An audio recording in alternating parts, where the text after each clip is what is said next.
ममता के गुंडों को चेता कर जाता हूँ, 29 तारीख को घर के बाहर निकले तो 4 तारीख को उल्टा लटका कर सीधा कर दे।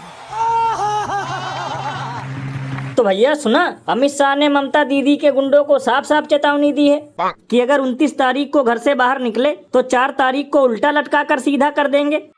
लल्लन भैया ये बिल्कुल सही बोल रहे हैं। वास्तव में इन्हें गुंडों को सुधारने का काफी एक्सपीरियंस है, क्योंकि कई साल पहले खुद तड़ीपार थे।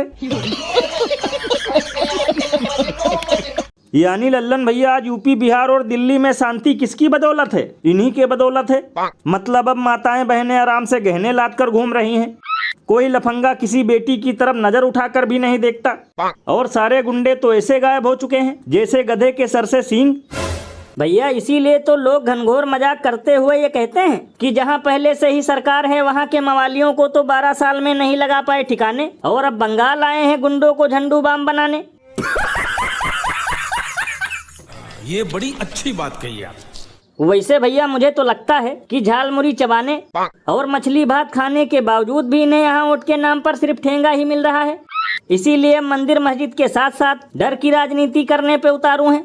ये बिल्कुल सही कहा आपने। वैसे भैया देखना, 4 मई के बाद ये लोग खुद उल्टे पांव भागते हुए नजर आएंगे, वो भी ठीक अयोध्या की तरह। और अभी तो रुको, क्लाइमैक्स अभी बाकी है। हम पूरे भारत से प्रार्थना करेंगे, बच्चे तो 4 पैदा करो पर एक स्वयंसेवक संघ के लिए दो। तो भैया सुना, पर्ची वाले धीरेन्द्र शास्त्री का कहना है कि बच्चे 4 पैदा करो और उसमें से एक आरएसएस को समर्पित करो। तब तो लल्लन भैया ये सब सुनकर इनके पागल भक्त भी गाली दे रहे होंगे, क्योंकि जो खुद 2 किलोमीटर पैदल चलने पर हो जाता है बीमार, वो देशवासियों को ज्ञान दे रहा है कि बच्चे पैदा करो 4। अरे बाप रे, ये तो धोती खोल रहा है। लल्लन भैया मेरे हिसाब से तो पोंगा पंडितों का नाम बदलकर गधा कर देना चाहिए। मतलब कभी ये मुंह उठाकर हिंदू राष्ट्र बनाने चले आते हैं, कभी कहते हैं 4 बच्चे पैदा करो, जबकि अमृतकाल में देशवासियों की हालत ऐसी है कि खाना और कमाना दोनों दुश्वार है। भैया इसीलिए तो इस पर महान कवि बाबा लपेटू दास ने कहा है कि पहले खुद के घर में जलाओ एक चिराग, उसके बाद आकर पेलो देशवासियों के सामने राग। वैसे भैया इसमें इन ढोंगी बाबाओं की कोई गलती नहीं, क्योंकि सामने बैठने वाली जनता ही बकलोल है।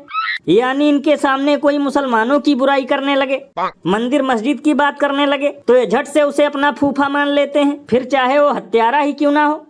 ये बिल्कुल सही कहा आपने। वैसे भैया इन्हें आरएसएस के चीफ मोहन भागवत से भी पूछना चाहिए था कि तुमने 4 बच्चे पैदा करके देश को आगे बढ़ाने का काम क्यों नहीं किया।